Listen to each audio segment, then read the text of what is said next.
요엘서는 앞에 호세아서가 있고 뒤에는 아모스서가 있습니다. 호세아서나 아모스서는 북이스라엘이 멸망했을 때, 멸망할 쯤에 호세아와 아모스 선지자가 활동했습니다. 그 사이에 요엘서가 들어있습니다. 요엘서도 마찬가지로 남유다가 멸망할 때, 남유다가 586년에 멸망했는데 그 한 4년 전에 590년경에 이 글을 썼을 것이다 라고 그렇게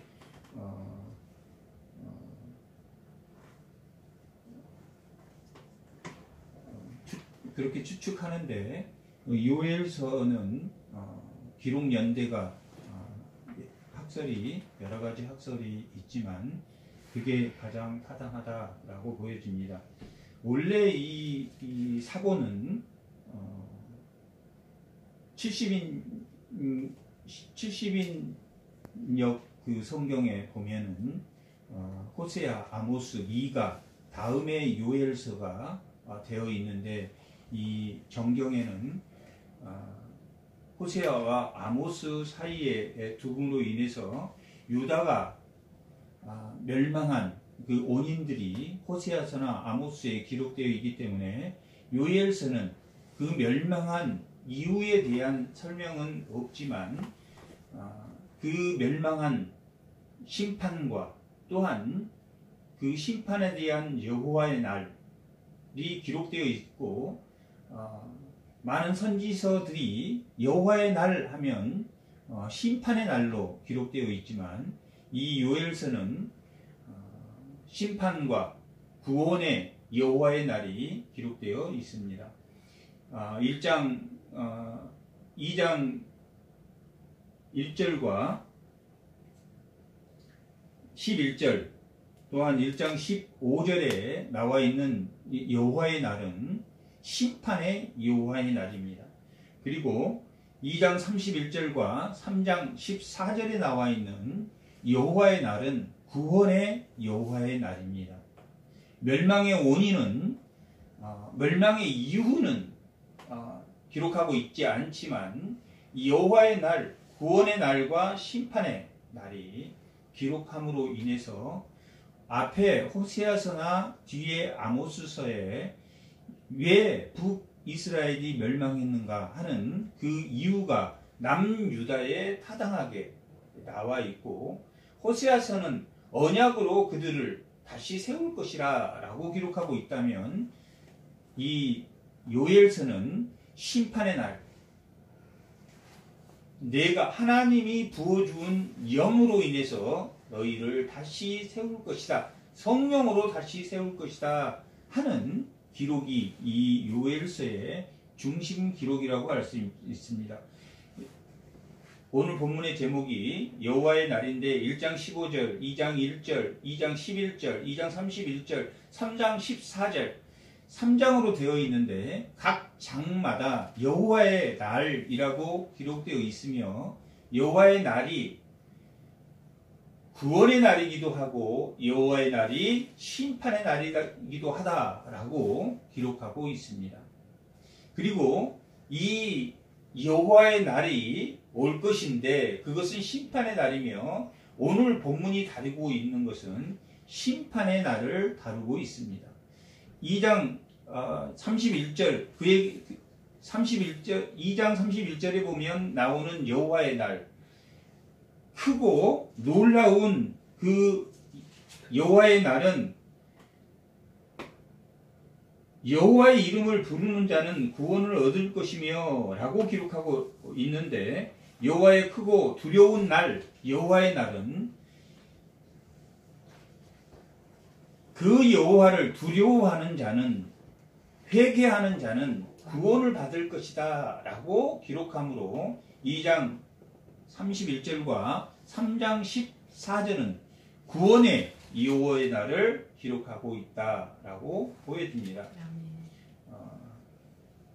다른 앞선 멸망 이전에 그 그 선지자들은 보통 여호와의 날 하면 예수님의 재림의 날과 현재의 심판의 날을 주로 기록하고 있다면, 이 요엘서는 구원의 여호와의 날을 기록하고 있는 그런 특징을 가지고 있습니다. 요엘이란 이름의 뜻은 요는 여호와를 말하고 엘은 하나님을 말합니다. 여호와는 출애굽기 3장에 보면 하나님께서 모세에게 나는 스스로 있는 자라고 밝히시면서, 스스로 있는 자라는 것은 모든 만물이 자기로부터 비롯되었다라는 뜻이기도 하며, 여호와란 그 뜻의 본질, 나는 스스로 있는 자다라고 하는 그 말의 본질은 하나님의 말씀은 변함이 없다라는 말씀과 동일합니다. 그러므로 여호와 하면 언약의 하나님, 언약, 그가 주신 스스로 있는 자가 말한 것은 반드시 지키신다라는 뜻을 가지고 있습니다. 아멘. 요엘이 요가 여호와 하나님이시다, 여호와이심의 하나님이시다라는 요엘의 이름처럼 여호와는 하나님의 그 약속이 바로 엘로힘, 하나님이다, 힘의 하나님이다, 창조주 하나님을 하나님은 엘로힘, 창조주의 하나님, 또한 힘의 하나님, 능력의 하나님을, 하나님이란 뜻 자체는 능력의 하나님, 힘의 하나님이란 뜻이 있다면 여호와는 언약의 하나님이란 뜻이 있기 때문에 하나님의 언약은 반드시 지켜지는 힘, 능력을 가지고 있으며, 그것이 어디 반영되어 있다? 여호와의 날에 반영되어 있다라고 말할 수 있습니다. 그것은 하나님께서 말씀하실 때 너희들이 내 뜻대로, 내 말한 그 말씀대로 살지 않으면 뭘 받는다고 했습니까? 심판을 받는다고 했기 때문에 심판할 것이고, 하나님은 끝까지 사랑하시고 긍휼을 베푸시기 때문에 또한 끝까지 너희들을 붙드신다. 끝까지 사랑하고 붙들기 위해서 하나님은 심판도 하셔야 되지만 또한 끝까지 붙들기도 하셔야 되기 때문에 누구를 보내셨습니까? 끝까지 사랑하기 위해서 예수님을 십자가에 죽게 하셨습니다. 그것이 하나님이 심판해야 되는 하나님 하면은 그 안에 무엇을 내포하고 있냐면 내게 돌아오라. 오늘 본문 말씀 중에서도 12절에 보면 여호와의 말씀에 너희는 이제라도 금식하고 울며 애통하고 마음을 다하여 내게 돌아오라 라고 말하고, 이 요엘서 1장, 2장, 3장은 어떤 특징을 가지고 있는데, 1장 1절에서 9절까지가 심판에 대한 내용입니다. 또한 10절에서 12절까지가 땅에 대한 심판입니다. 이스라엘 백성에 대한 심판이 1장 1절에서 9절까지, 10절에서 12절까지는 땅에 대한 심판, 땅을 황폐하게 하겠다라는 내용입니다. 또한 13절에서 1장 20절까지의 내용은 금식하고 애통하라, 너희가 금식하고 애통하라 라고 기록하고 있습니다. 너희를 심판할 것이며 또 땅을 항무하게 할 것이며 너희는 그러므로 금식하고 돌아와라 라고 기록하고 있습니다. 2장 오늘 1절에서 17절까지 읽었는데 2장 1절에서 17절까지도 동일하게 1절에서 9절까지는 이스라엘에 대한 심판입니다. 이스라엘 백성에 대한 심판입니다. 그리고 10절, 11절이 땅에 대한 창조의 질서, 땅에 대한 파괴입니다. 창조 질서를 파괴하겠다. 뭐 때문에? 그들이 심판받을 일을 했기 때문에. 또한 오늘 12절에서 17절까지 내용은 또 한 번 뭐 하라고 나와 있습니까? 애통하고 기도하라. 1장도 13절에서 마지막 절까지가 애통하고 기도하라. 여기 2장 12절에서 마지막 절까지도 애통하고 기도하라 라는 내용입니다. 동일하게 나와 있습니다. 1절에서 9절까지는 그들을 심판하겠다. 또한 10절에서 1장 10절에서 11절 12절까지는 땅으로 황폐하겠다.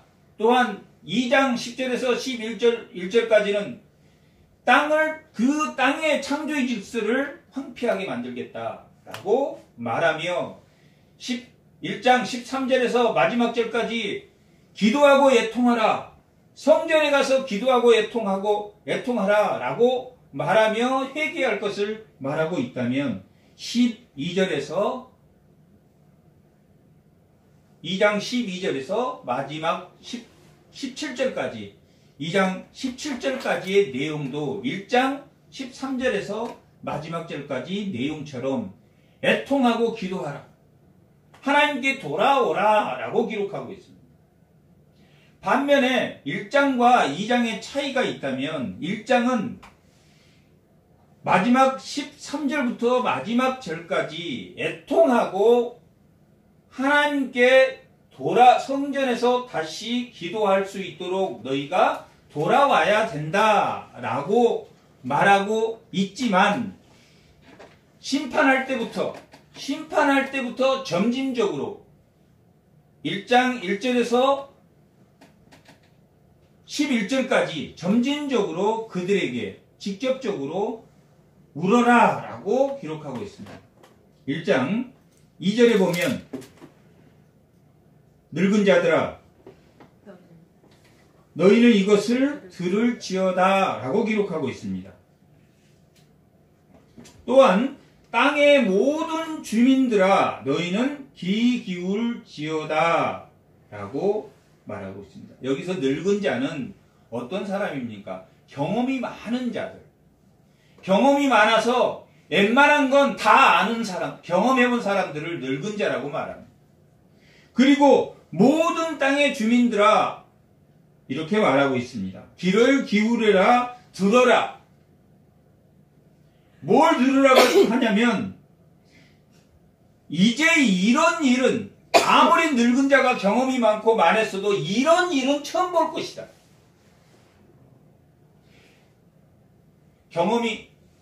늙은 자는 경험이 많아서 웬만한 일에 이건 하나님이 우리에게 돌아오라는 뜻이야. 이건 우리에게 무슨 메시지야. 또 많은 경험을 했지만 이런 일은 처음일 것이다. 이런 일이라는 것은 어떤 거냐면 4절에 나와 있는 파충이가 남긴 것은 메뚜기가 먹고 메뚜기가 남긴 것은 느치가 먹고 느치가 남긴 것은 황충이 먹을 것이다. 팥중이와 메뚜기와 느치와 황충이 나옵니다. 이건 다 메뚜기 종류입니다. 메뚜기 크기에 따라서 작은 놈, 큰 놈 그렇게 보면 됩니다. 이 네 개를 놓는 것은 이 구약의 성경이나 그 네 개를 놓는 것은 신약이나 계시록 6장에도 보면 기근과 전염병과 또한 들짐승과 칼에 의해서 너희가 멸망을 받을 것이다. 포로된 자, 죽일 자,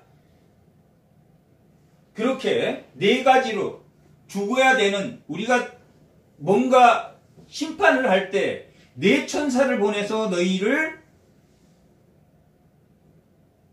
재앙을 내리겠다 라고 계시록에도 말하고 있는 것과 같이 여기서 말하는 팥중이와 메뚜기와 느치와 황충은 네 가지 재앙을 통해서 완전한 심판을 하겠다는 그런 메시지를 가지고 있습니다. 여기에서 팥중이나 메뚜기나 느치나 황충이 이 자체가 중요한 게 아니라 네 가지 심판을 통해서 너희가 거룩하라, 너희가 거룩하라, 너희가 거룩하라. 세 번은 완전 수위인데 세 번을 말함으로 완전한 거룩한 생활을 해야 라고 한다면 심판은 네 가지를 들어 말할 때 한번 찾아보겠습니다. 에레미야 15장 23절 한번 찾아보겠습니다. 에레미야 15장 2절에서 3절 다 같이 한번 읽어보겠습니다. 그들이 만일 내게 말하기를 우리가 어디로 나아가리까 하거든 너희는 그들에게 이르기를 여호와께서 이와 같이 말씀하시니라. 죽은 자는 죽음으로 나아가고 칼을 받는 자는 칼로 나아가고 기근을 당한 자는 기근으로 나가고 포로를 받는 자는 포로로 나간다. 몇 가지 나왔습니까? 네 가지로 나와 있습니다. 에스겔 4장 21절 한번 보겠습니다. 에스겔 14장 21절 한번 보겠습니다. 주 여호와께서 이같이 이르시되 내가 나의 네 가지 중한 벌 곧 칼과 기근과 사나운 짐승과 전염병을 예루살렘에 함께 내려 사람과 짐승을 그들 중에 끊으니 그의 해가 더욱 심하지 않겠느냐. 계시록 한번 찾아보겠습니다. 계시록 9장 15절 한번 찾아보겠습니다.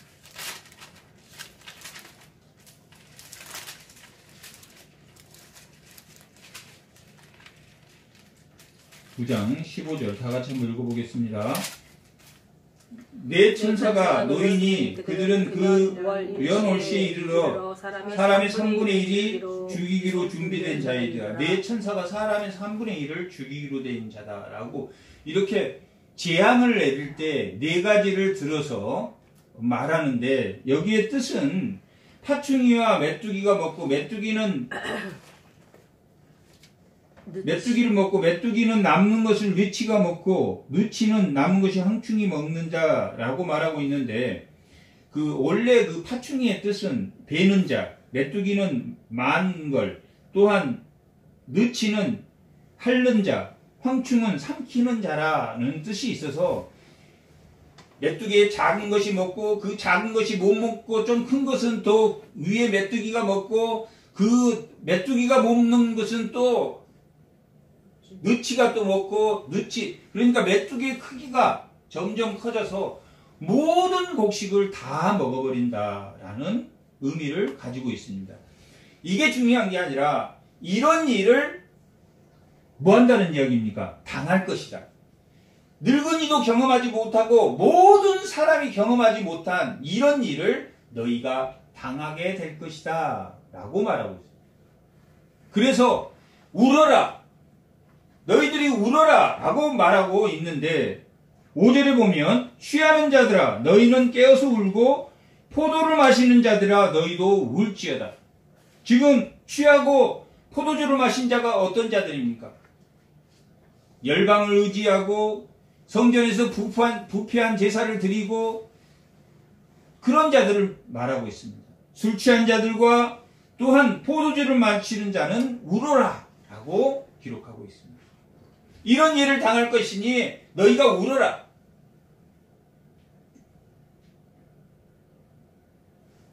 다음에는 누구에게 울라고 하고 있습니까?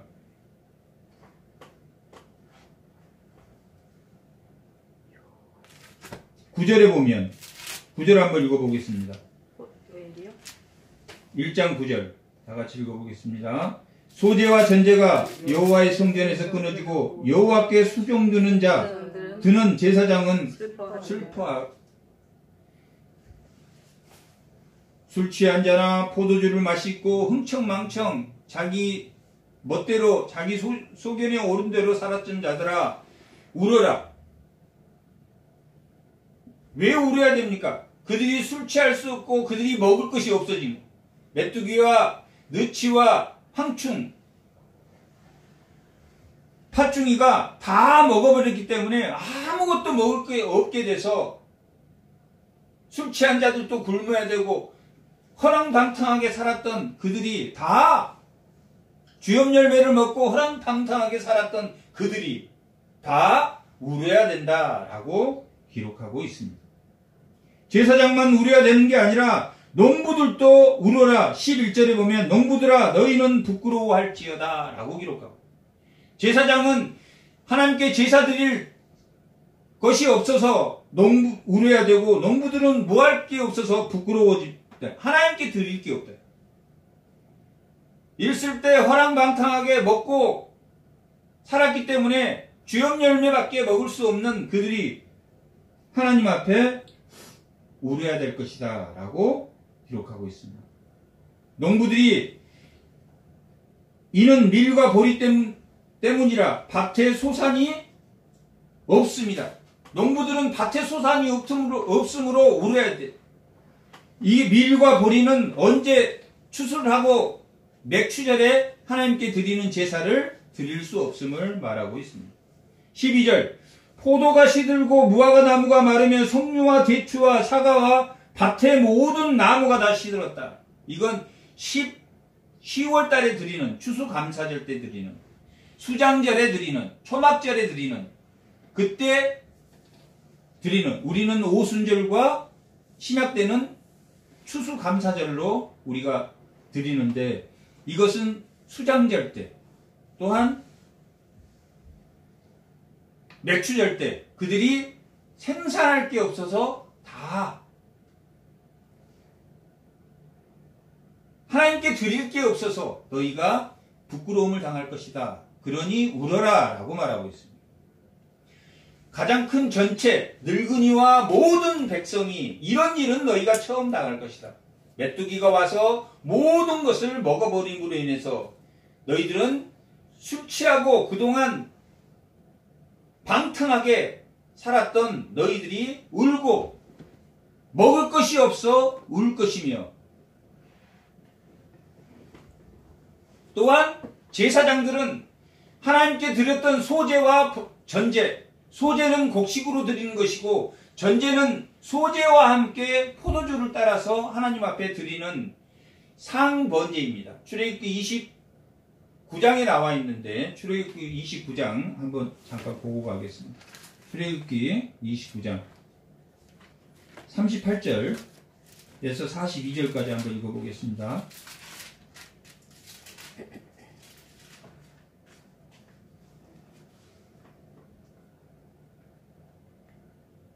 내가 제단 위에 드릴 것은 이러하니라. 매일 1년 된 어린 양 2마리니 한 어린 양은 아침에 드리고 한 어린 양은 저녁에 드릴지며 한 어린 양의 고운 밀가루 10분의 1 에바 찌은 기름 4분의 1 흰을 더하고 또 전제로 포도주 4분의 1 흰을 더할지며 한 어린 양은 저녁 때 드리고 아침에 할 것처럼 소제와 전제를 그것과 함께 드려 향기로운 냄새가 되게 하여 여호와께 화제로 삼을지니 이는 내가 제대로 여호와 회막문에서 드릴 번제라. 내가 거기서 너희와 만나고 내가 말하리라. 소제와 전제를 하루에 몇 번 드리라고 나와 있습니까? 아침 저녁으로 2번 드려서 성전에 불을 끄면 안 됩니다, 제사장. 그런데 뭐가 없어서 드릴 게 없습니까, 지금? 곡식도 없고 포도주가 없어서 제사장들이 번제를 드릴 수 없다. 그러므로 인해서 너희는 울어라 라고 말하고 있다. 그리고 13절 이후에 1장 13절 이후에 그러니 너희가 애통하고 금식일을 정하고 애통해서 하나님 앞에 돌아와야 된다라고 기록하고 있습니다. 오늘 2장 본문도 1절에서 9절까지는 통틀어서 이스라엘이 그렇게 멸망할 것이다 라고 기록하고 있습니다. 1장 10절에서 12절까지 한번 보겠습니다. 1장 10절에서 12절까지 보면 밭의 땅이 황무하고 토지가 마르니 곡식이 떨어지고 포도주가 마르고 기름이 다하여 농부들아 너희는 부끄러워할지어다.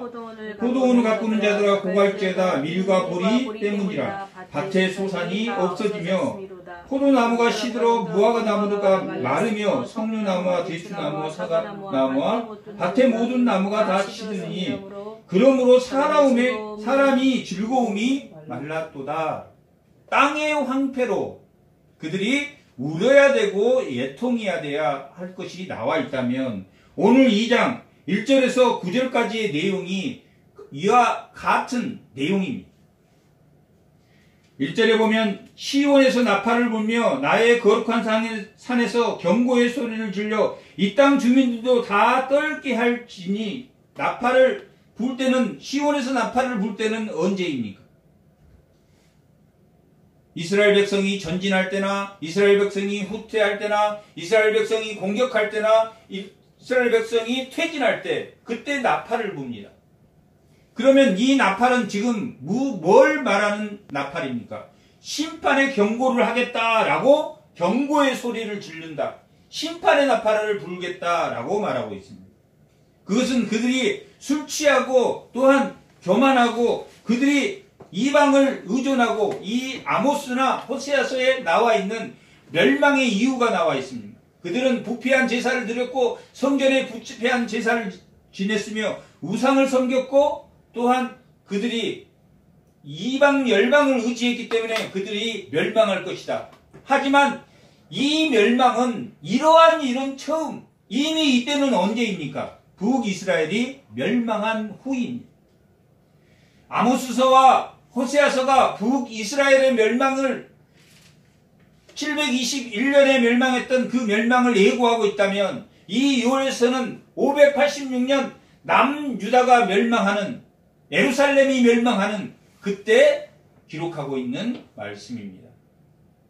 이유는 동일하지만 멸망의 이유는 호세아서나 아모스에 기록한 것처럼 그들이 성전의 부패와 이방을 의지하는 그러한 것과 우상을 섬기고 부패한 생활에서 술 취한 자들과 또한 포도주를 마시며 자기 속에는 옳은 대로 살았기 때문에 하나님이 그들을 멸망하시겠다라고 경고의 나팔을 불었다라고 기록하고 있습니다. 1장 1절에서 9절까지의 내용이 2장 1절에서 9절까지 동일한 내용이 나옵니다. 너희를 심판하겠다. 늙은 자가 경험해보지 못한 것을 심판하겠다. 팥중이와 메뚜기와 느치와 황충이 와서 먹어버리겠다라고 의미하는 것은 또한 실제 문자적으로 메뚜기 떼가 당시에는 뭐가 가장 큰 경제의 기반 시설이었습니까? 농업이었습니다. 농업이었기 때문에 메뚜기 떼가 났다라고 하면 지금 오늘날로 말하면 우리나라로 말하면 삼성이 아무 공작물을 할 수 없이 다 문을 닫아버렸다라고 말한 것보다 더 큰 일입니다. 메뚜기 떼가 다 먹어버렸으니까 그런 문자적으로 그런 실제적인 메뚜기 떼가 와서 그들을 다 먹어버릴 것이다 라는 의미도 있지만 2장에서 말하는 이 경고의 메시지는 2절에 보면 많은 강한 백성이라고 기록되어 있는데 많은 강한 백성이 이르렀습니다 라고 말하고 있는데 이 많은 강한 백성은 누구를 나타내냐면 바벨론을 나타냅니다. 바벨론의 느부갓네살이 침공해서 이스라엘 남유다를 결국은 멸망시켜 버립니다. 이 많고 강한 백성이 앞에서 말하는 무엇과 같습니까? 팥중이와 메뚜기와 느치와 황충을 나타내는 그런 말씀이기도 합니다. 뒤에 보면 북방의 군대, 큰 군대라는 표현으로 많은 강한 군대, 북방의 군대, 큰 군대라는 용어로 계속 바벨론의 침공을 예고하는 내용이 나와 있습니다. 그래서 이 요엘서는 바벨론의 침공 직전에 기록되어 있을 것이다. 요엘이 그때 활동하고 그때 기록한 글이다 라고 보는 것이 가장 타당하게 보는 이유이기도 합니다.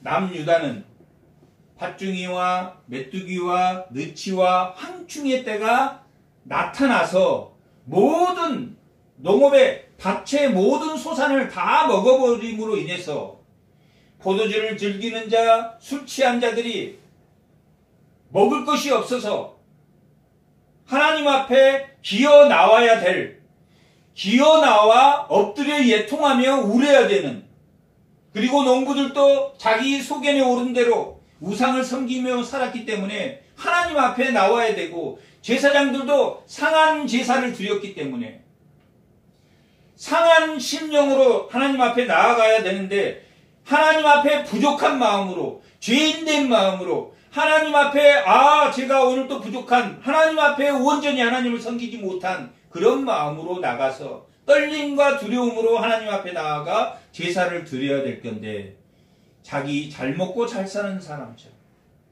부자는 하나님 앞에 많이 드리나 하나님 앞에 1억을 드려도 뒤에 몇 억이 있습니까?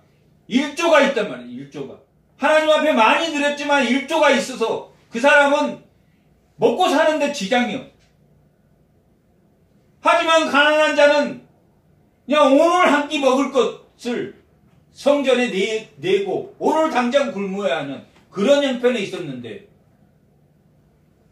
부자가 더 행세하는, 먹을 것이 충분하면서도 그 가난한 자들 것을 다 뺏어 먹는 그러한 사회가 예수님 시대에 바리새인이나 서기관이나 그 제사장들이 행했던 과거의 가산을 탕진하게 하는 그러한 서기관이 바리새인 그 지도자들인 것처럼, 이때 제사장이나 이때 대제사장이나 이때도 상한 제사를 드렸기 때문에, 썩을 대로 썩은 제사를 드렸기 때문에 그들이 번제를 드릴 것이 없어서 이런 일이 도저히 있을 수 없는 그러한 일이 일어날 것이다. 앞에서는 팥중이와 메뚜기와 느치와 황충으로 비교했지만 여기서는 뭘로 나와 있습니까? 강한 백성, 바벨론. 뒤에는 북방의 군대, 큰 군대로 기록되어 나옵니다.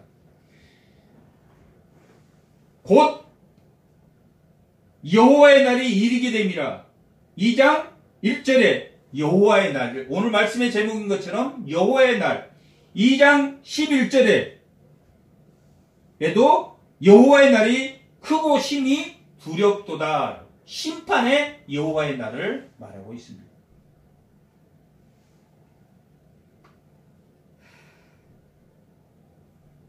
옛날에도 없었고 이후에도 되도록 없으리로다. 2장 3절 불이 그들 앞에 사르며 불꽃이 그들 뒤를 태울 테니 그들의 예전의 땅은 에덴 동산 같으나 그들의 나중의 땅은 황폐한 들 같으니 그것을 피할 자가 없도다. 여기에 말하는 여호와의 날은 심판을 나타내고 있음을 말하고 있습니다. 1장 1절에서 9절의 말씀처럼 술 취한 자가 또 포도주를 마시는 자들이 하나님 앞에 울어야 되는, 제사장들이 울어야 되면 농부들이 울어야 되는, 모든 사람이 그와 같은 것을 본 것이 없는 것처럼 그런 심판이 있을 것이다 라고 말하고 있습니다. 그의 모양은 말 같고 그의 달리는 것은 기병 같으며 그들이 산꼭대기에서 뛰는 병거 소리와 같고 불꽃이 건물을 사르는 소리와 같다. 여기에서 그는 누구입니까? 바벨론. 많은 군대, 많고 강한 백성. 그 바벨론은 말 같고 그 바벨론의 모양은 기병 같고 그들이 산꼭대기 뛰는 병거 소리와 같고 그렇게 강한 군대가 줄을 버리고 싸우는 것 같으니 그 앞에 백성들이 그 강한 군대 앞에 바벨론 앞에 백성들이 질리고 무리의 낯빛이 하얘졌도다. 그들이 용사같이 날다는 누굽니까? 메뚜기 떼와 같은 바벨론. 그들이 용사같이 달리며 무사같이 성을 기어오르며 각기 자기 길로 나아가되 다 바벨론을 나타. 자기 길로 나아가되 그 줄을 이탈하지 아니하며 막을 자가 없다. 피차 부딪히지 아니며 훈련이 아주 잘 돼 있다. 서로 겹치지도 않고 이미 훈련이 잘 된 그 바벨론의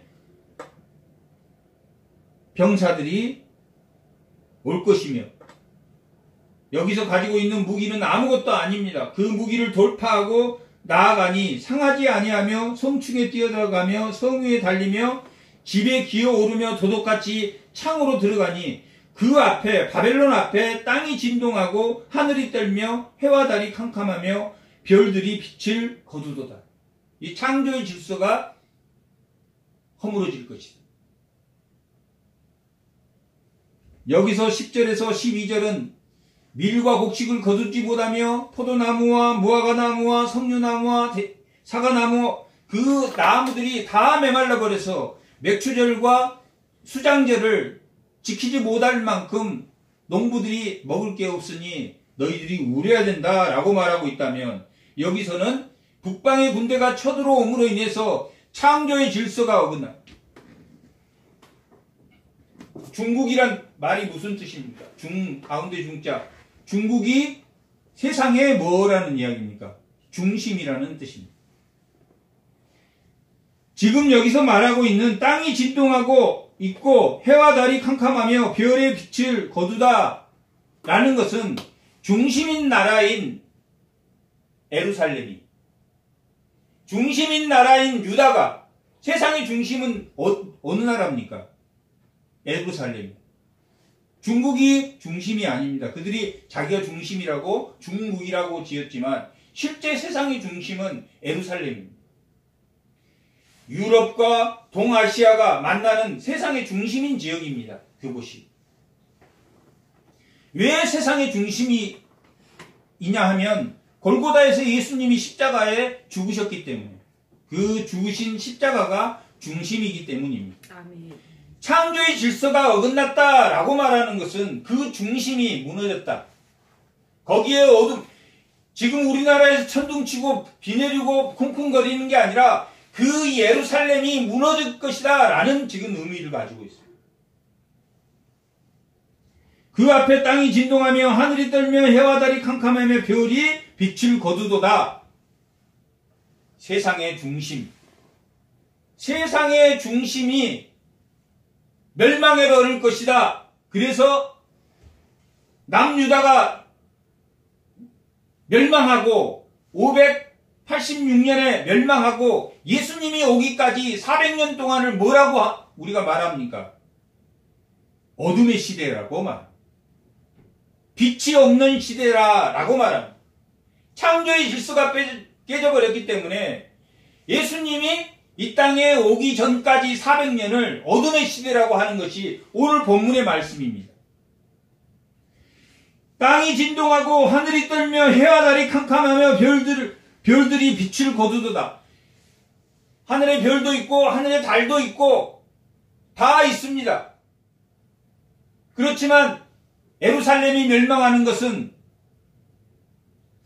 생명의 빛을 잃어버린 예수님이 제자들에게 내가 먼저 갈릴리를 가겠다라고 말하는 것은 예수님이 늦게 왔지만 그 중심인 십자가를 통과하고 가야만이 그 어둠을 밝히는 이방 땅이며 어둠에 앉은 땅이며 그늘에 앉은 땅 이방 이 어둠을 잃어버린 창조의 질서를 깨진 이 땅을 비추는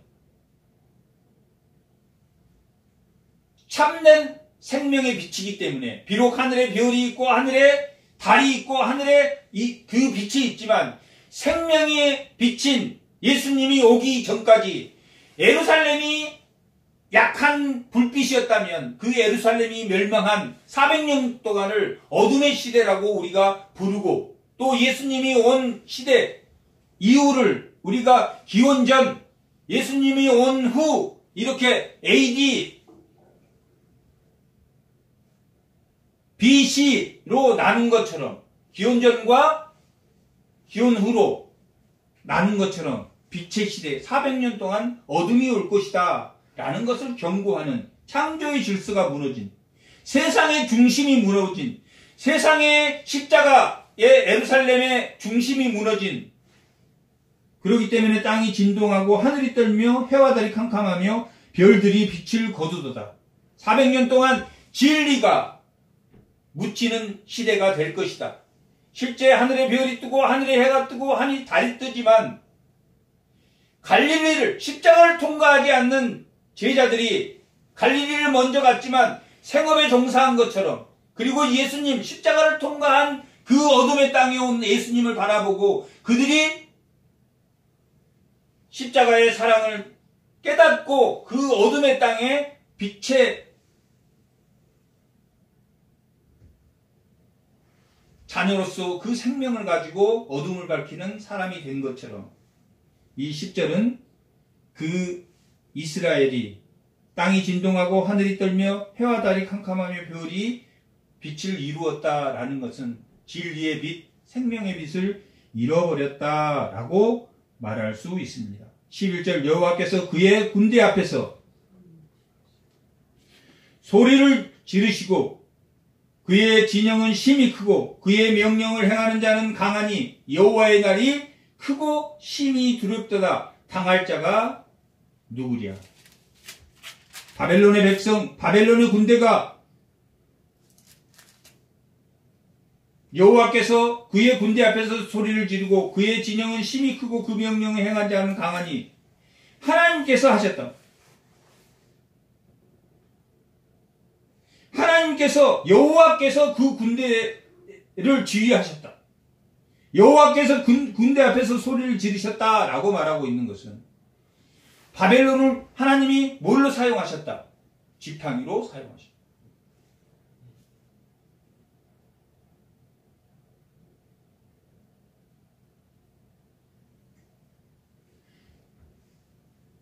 하나님이 바벨론을 지팡이로 사용할 때, 나라가 혼란스럽고 어려울 때,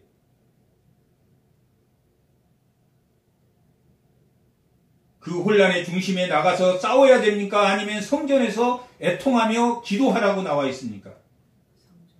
성전에서 애통하며 기도하라고.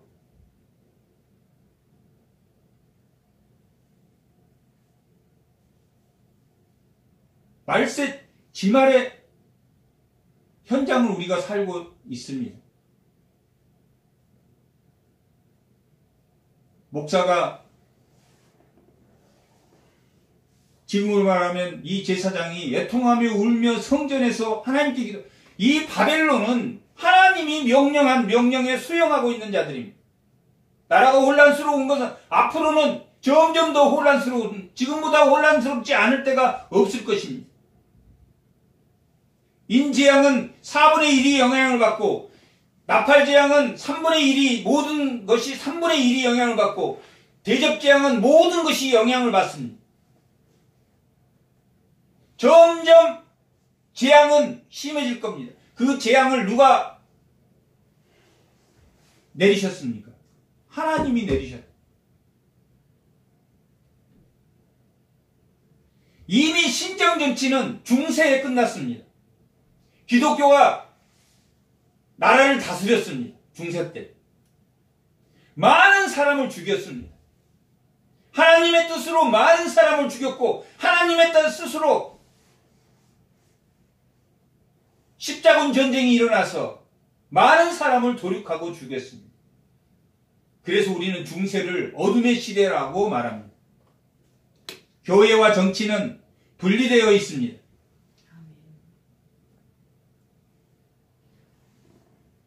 진실을 말하되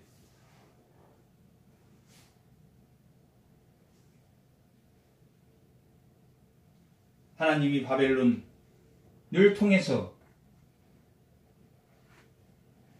하나님이 직접 바벨론의 군대에게 소리를 지르고 그의 진영이 심히 하나님이 지휘하니 어느 누구도 여호와의 날 아무도 막을 수 없다. 요엘이라는 이름이 여호와는 하나님이시다. 하나님이 언약하실 때 너희들이 이렇게 하면 심판하겠다 하신 것처럼 심판할 것이고 하나님이 너희를 긍휼히 여기시고 자비하시고 인자하시니 너희를 끝까지 돌보시겠다 하는 것도 뭐라는 이야기입니까? 돌아오라는 이야기입니다. 여호와의 날 심히 크고 두려우니 너희들은 돌아와라. 12절의 말씀입니다. 여호와의 말씀이 너희는 이제라도 금식하고 애통하고 애통한 자는 복이 있나니 마태복음 5장 한번 찾아보고 마태복음 5장 6절 한번 읽어보겠습니다.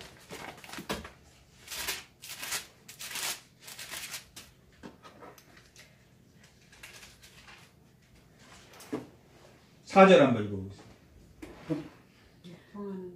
복이 있나니 그들이 위로를 받을 것이요 5절 온유한 자는 복이 있나니 그들이 땅의 기업을 받을 것이요 의에 주르고 목마른 자에겐 복이 있나니 그들이 배부를 것이요 긍휼히 여긴 자는 복이 있나니 긍휼히 여기니 애통한 자는 하나님의 위로를 받을 것이다 라고 말하고 있습니다.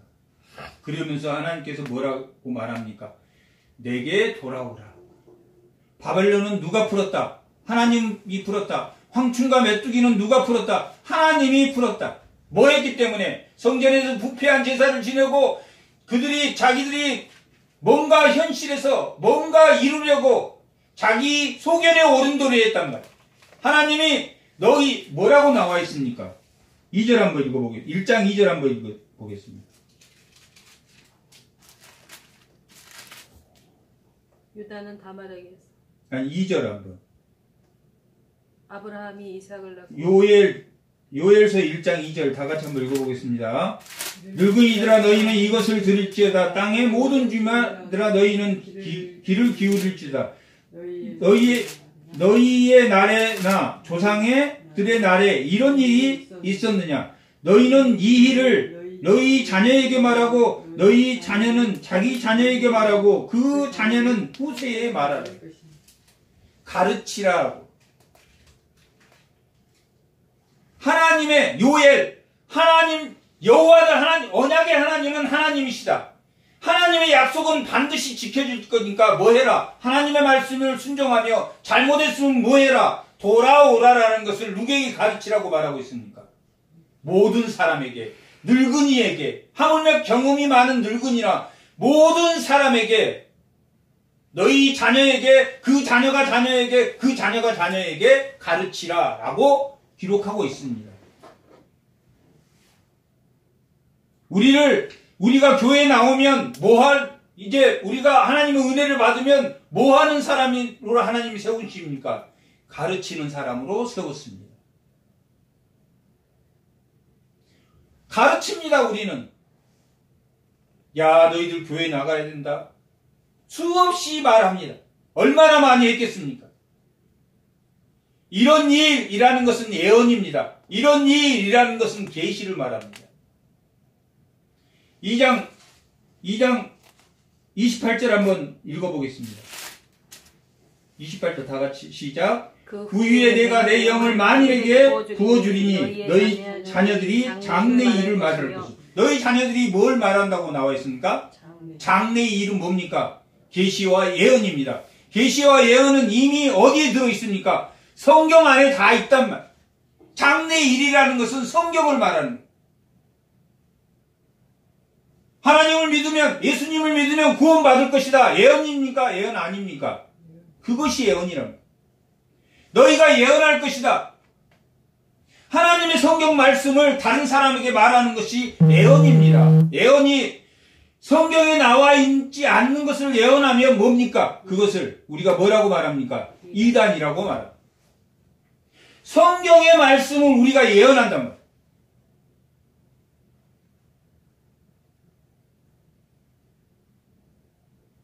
고린도전서 14장에는 방언은 피할지라도 예언은 피하지 않는다라고 기록하고 있습니다.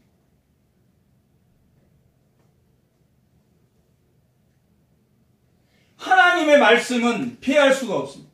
장래의 일을 말할 것이며 예언할 것입니다.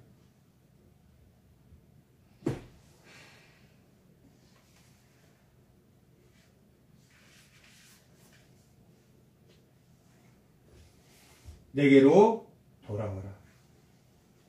울며 애통하고 뭘 다하여 마음을 다하여 내게로 돌아오라 하셨나니 너희는 옷을 찢지 말고, 구약 때는 회개할 때 옷을 찢었습니다.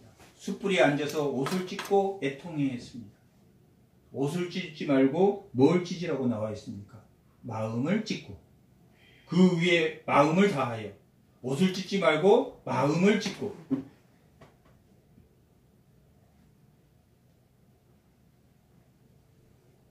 또 하나님도 직접 14절에 보면 주께서 혹시 마음과 뜻을 돌이키고, 하나님은 영이시지만 인격화해서 마음과 뜻을 돌이키시고, 우리도 마음을 다하고 마음을 찢고 옷을 찢지 않고, 우리도 애통하여 마음을 다하고, 우리도 형식적인 예배가 아닌 마음을 찢는 그런 예배를 통해서 하나님께 회개를 하면 하나님도 마음과 뜻을 돌이킨다라고 기록하고 있습니다.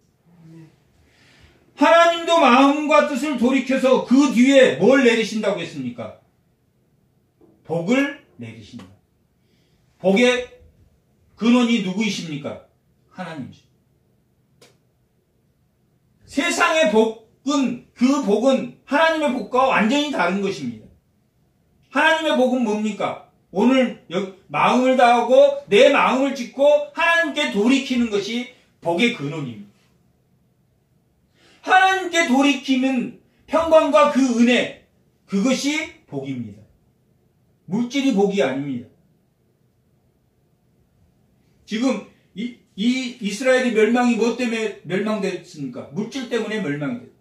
우상을 섬기고 성전에서 거짓 제사를 드리고 많은 이방의 제사를, 하나님이 제사 드렸던 곳에서 제사를 드리는 그러한 시대가 되므로 인해서 예루살렘이 멸망했습니다. 예수님이 오기까지, 예수님이 자기 몸 성전을 세우기까지 400년 동안 빛을 잃은 세상이다. 땅이 혼동하고 하늘이 떨며 별과 달이 다 빛을 잃어버린, 생명의 빛을 잃어버린 시대였다라고 말하고 있습니다. 하나님은 어떤 사람입니까? 마음을 찢고 너희 하나님께 돌아오라. 그는 은혜로우시며 자비로우시며 노하시며 노하기를 더디하시며 인애가 크시며 뜻을 돌이켜 재앙을 내리지 아니하시리니 라고 말하고 있습니다. 출애굽기 34장 6절 한번 보겠습니다. 출애굽기 4장 6절 한번. 4장. 아니, 출애굽기 34장. 출애굽기 34장 6절 한번. 다 같이 한번 읽어보겠습니다. 여호와께서 그의 앞으로 지나시며 선포하시되 여호와라 여호와라 자비롭고 은혜롭고 노하기를 더디하고 인자와 진실이 많은 하나님이시다. 아멘. 이 사건이 왜 일어났냐면 32장에서 그들이 우상 덩어리를, 송아지를, 금 송아지를 만들어 놓고 모세가 시내산에 올라갔을 때 춤추고 여호와의 절일이다 하고 놀았을 때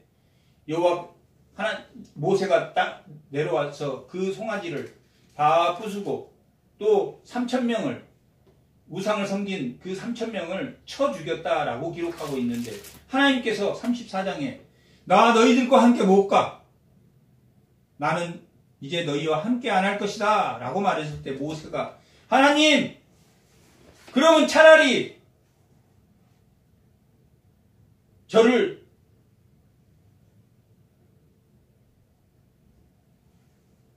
벌하시고 그들을 용서해달라라고 말했을 때 하나님께서 용서하시고 함께 좋아 내가 다시 너희와 함께 하겠다라고 하신 이후에 말씀이 나는 성내기를 더디하며 자비로우시며 은혜로우시며 인자가 많으시며 진실하신 하나님이다 라고 자기를 말합니다. 나는 여호와라 여호와라 나는 자비로우시며 인애하시며 진실하시며 성내기를 더디하는 자다. 그 말씀이 오늘 요엘서 2장에 나와 있는 말씀입니다. 이스라엘 백성이 그렇게 부패하고 다른 송아지를 만들고 하나님의 말씀을 받으러 간 사이에 부패했을 때 하나님이 그들을 용서하는 그것이 뭡니까? 바로 여호와는 은혜로우시며 자비로우시며 노하기를 더디하시며 인애하시며 진실하시기 때문에 뭐 할 수 있다는 겁니까? 돌이킬 수 있다.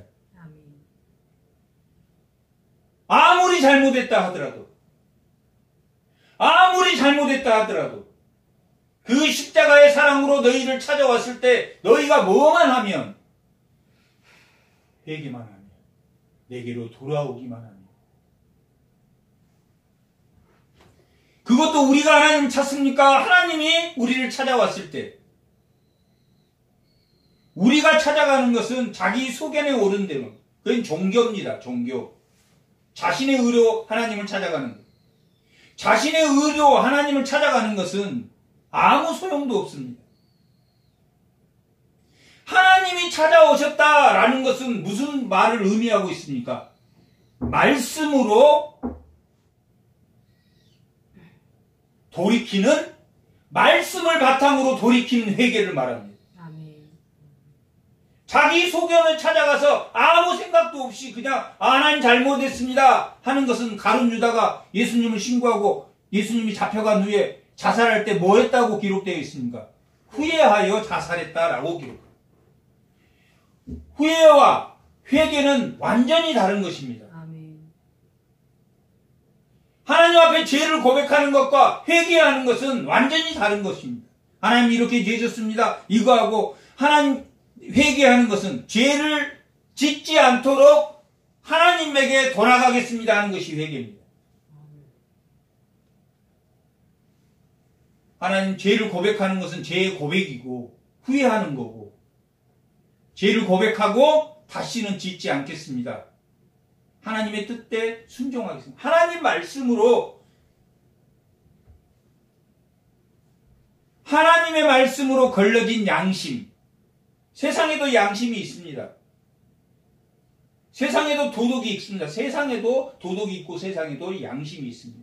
모든 사람에게는 의의가 있습니다. 옳음이 뭔지 정의가 뭔지 하나님의 말씀으로 걸려진 의의 하나님의 말씀으로 걸려진 진실 그것이 하나님께로 돌이키라 라고 마음을 찢고 너희는 하나님 여호와께로 돌아오라 라고 말하고 있고 은혜로우시며 자비로우시며 노하기를 더디하시며 인애하신 하나님께서 뜻을 돌이켜서 메뚜기 재앙을 너희에게 내리지 않겠다라고 말하고 14절 주께서 혹시 마음과 뜻을 돌이키시고 복을 내리사 너희 하나님께 소제와 전제를 드리게 하지 아니하실지도가 소제와 전제는 뭘 회복하겠다는 이야기입니까? 모든 곡식과 포도주와 모든 열매를 다시 회복해서 하나님께 뭘 상번제를 드릴 수 하나님께 예배를 드리고 하나님께 참된 예배를 드릴 수 있는 모든 것을 회복하겠다라고 말하고 15절 너희는 시온의 나팔을 불어 거룩한 금식일을 정하고 성회를 소집하니 백성을 모아 그 일을 거룩하게 하고 장로들을 모으며 어린아이와 젖먹은 아이까지 다 데리고 나오라고 말합니다. 장로를 모이면 어린아이와 젖먹이 이제 막 태어난 아이라 할지라도 하나님 앞에 데려오라. 신랑을 그 방에서 나오게 하고 신부도 그 방에서 나오고 신랑과 신부는 1년 동안 전쟁이 멸해집니다. 유대인들은. 그리고 모든 소집에서 제외시켜줍니다. 하지만 모하는 데는 신랑과 신부도 제외가 없으니까 회개하는 데는 신랑과 신부도 예외는 없습니다. 신명기 24절 5절 이후에 보면 신랑과 신부에게는 뭐 군대를 면제해주고 뭘 면제해주고 이런 게 해주는 게 있습니다. 그런데 뭔 면제되지 않습니까? 회개는 면제되지 않습니다. 다 나와서 장로와 어린아이와 신부와 신랑과 여호와를 섬기는 제사장까지 다 나와서 성전에서 나와서 뭐라고 부르짖으라고 나와 있습니까? 여호와여 주의 백성을 불쌍히 여기소서. 주의 기업을 욕되게 하여. 누구의 백성입니까? 내 백성, 내 땅, 내 하나님의 백성. 하나님의 백성을 불쌍히 여기시라. 그냥 불쌍히 여기는 게 아니라 회개하여 돌아온 하나님의 백성을 불쌍히 여겨달라고 말하고 있습니다. 아멘. 하나님이 앞에서도 1장 4절에 보면 뭐라고 나와 있냐면 6절에 보면 다른 민족이 내 땅에 올라왔습니다 라고. 다른 민족은 바빌론인데 여기서 내 땅이라고. 내 땅은 누구 땅입니까? 하나님 땅에 올라왔다. 예루살렘에 하나님 땅을 침공한다. 그 다른 민족을 하나님이 지휘해서 내 땅에 올라오게 하고 내 백성들을 황폐하게 할진대 내 땅과 내 백성을 하나님이 은혜로우시며 자비로우시며 성내기를 더하시며 인애로우신 하나님께서 하나님께 돌아온 내 백성을 긍휼히 여겨달라고 하나님 회개한 하나님의 백성으로 돌아가서 불쌍히 여겨달라고 기도하면 내가 어찌하여 이방인으로 그들의 하나님이 어디 있느냐 말하게 하겠느냐 할지어다. 불쌍히 여기소서. 하나님의 나라를 관할하지 못하게 하소서. 이방인들이 하나님이 어디 있냐고 말하지 못하게 하소서라고 하나님께 돌아와서 기도하라고 말하고 있습니다. 인간은 사는 동안 잘못할 수 있습니다. 그리고 이 요엘에서는 예수님이 이 땅에 오신 종말의 시기를 의미하는 여호와의 심판이기도 합니다. 여호와의 날은 예수님이 오기 전 과거나 예수님이 온 현재, 우리가 사는 현재까지를 현재라고 하면 예수님이 재림하는 그것까지를 여호와의 날에 포함되어 있습니다. 왜 그러냐면 예수님을 오실 걸로 믿는 구약의 사람이나 예수님이 오셔서 예수님을 믿는 사람이나 예수님이 십자가에 죽으셔서 예수님을 보지 못했지만 그것을 믿는 사람이나 예수님이 재림할 그 예수님이나 과거, 현재, 미래에 우리의 죄를 다 감당하고 있으시기 때문에 종말이라는 그 단어, 말일이라는 그 단어 안에는, 주의 날이라는 단어 안에는, 여호와의 날이라는 단어 안에는 우리의 과거와 현재와 미래의 구원이 다 담겨져 있기 때문에 아멘. 오늘 나에게, 오늘 우리에게 이 종말의 의미는 뭐하라는 이야기입니까? 돌아오라. 아멘. 여호와의 날, 주의 날이 의미하고 있는 그 말은 우리에게 돌아오라라는 것을 의미하고 있는 것처럼 오늘 말씀의 제목이 여호와의 날입니다. 여호와의 날은 과거와 현재와 미래를 주관하신 그 구속의 십자가 아래서 우리가 날마다 2020년도 그 십자가의 끝없는 사랑 앞에 날마다 돌아갈 수 있는 그러한 축복을 다 받으시고 아멘. 또한 그러한 가정의 기둥이 세워지길 축복합니다. 아멘. 잠깐 기도하겠습니다.